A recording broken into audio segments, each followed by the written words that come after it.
A responsabilidade civil, o âmbito do direito privado, ela expressa um modelo jurídico e legislativo também, de distribuição dos custos dos riscos da vida em sociedade. Para a construção desse modelo, uma das principais perguntas a serem respondidas é justamente quais são as características do dano indenizável, ou seja, daquele dano que será objeto de indenização, que será reparado. A construção deste modelo e a resposta a essa pergunta vai variar nos variados sistemas, diversos sistemas jurídicos no mundo. Alguns deles vão prever interesses específicos, tá, que vão se expandindo ao longo do tempo, passíveis de reparação. Outros vão preferir conceitos mais gerais, mais abrangentes. A rigor, hoje, tá, nestes vários sistemas jurídicos, independente da técnica legislativa adotada, o que se observa é um aumento quantitativo e qualitativo dos danos considerados indenizáveis, seja na perspectiva dos interesses lesados que geram dano, seja na perspectiva da própria repercussão desta lesão sobre o indivíduo, sobre a pessoa e o seu patrimônio. No direito brasileiro, a partir dessa influência também de outros sistemas jurídicos, pelo método do direito comparado, nós podemos identificar que esse dano, para permitir ser indenizado, para ser um dano indenizado, tanto a primeira coisa, que seja um dano antijurídico, ou seja, um dano que se realize com lesão a direito. É o que define, aliás, o artigo 186 do Código Civil. A ideia do dano antijurídico é aquele que é praticado, que é causado a partir da violação a um dever jurídico. Seja um dever legal, seja um dever previsto num contrato, seja um dever que resulte, né, de outras fontes do direito, como, por exemplo, mesmo é possível, né, efeitos, eficácia de princípios ou de outras fontes que assim se definam. A antijuridicidade do dano transforma esse dano num dano injusto.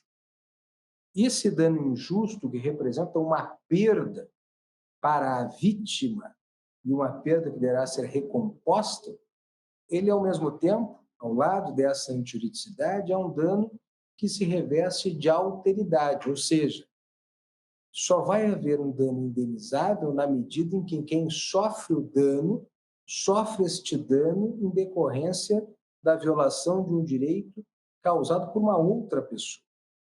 Esta é a ideia de alteridade do dano, que elimina, por exemplo, a hipótese que seria ilógica de uma pessoa vir a ter que indenizar um dano que ela própria causou a si.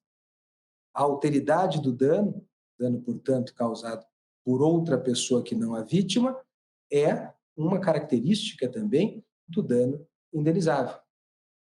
Ao mesmo tempo, se diz que esse dano precisa ser certo, a certeza do dano. Por que certo?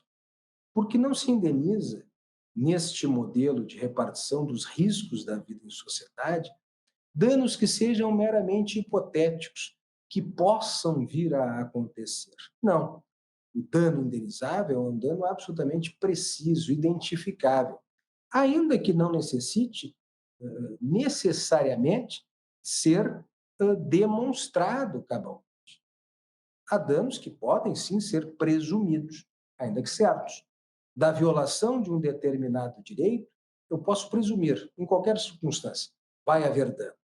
Assim, por exemplo, como a jurisprudência identifica os danos ou a lesão aos direitos de imagem. Quem tem a sua imagem utilizada indevidamente, se presumem danos.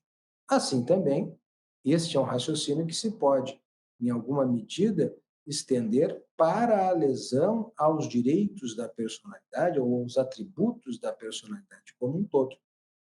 Havendo lesão à personalidade, há dano indenizável, passível de indenização. A qualidade do dano, qual seja este dano e a sua extensão, será uma segunda pergunta, mas que há dano indenizável há. E, por fim, muito se reproduziu a ideia de que o dano precisa ser um dano atual. A rigor, essa ideia de atualidade do dano, um dano que já esteja presente, ou de futuridade do dano, um dano futuro, né, ele hoje se prende à noção de certeza. Eu posso ter um dano que eventualmente ainda não ocorreu, mas ocorrerá necessariamente. Ocorrerá com certeza.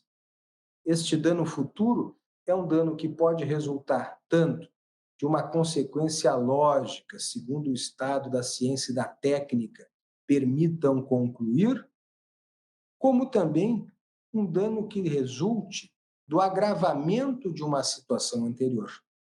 É muito comum acontecer, né, de danos que se agravem no tempo.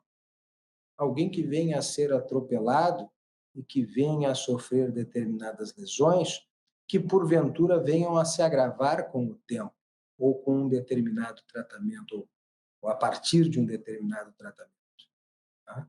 Se a causa do dano se identifique como sendo o atropelamento, aquele que responder pelo atropelamento, a quem se impute a responsabilidade, responderá também pelo agravamento, que tenha como causa o próprio atropelamento, ou seja, ao qual não venha a interferir outras causas que não aquela causa determinante do dano inicial. Dano agravado, portanto, que decorra do dano inicial. Estas são as características elementares do dano indenizável, às quais, naturalmente, vão se agregar outras conforme as situações concretas que se examinem.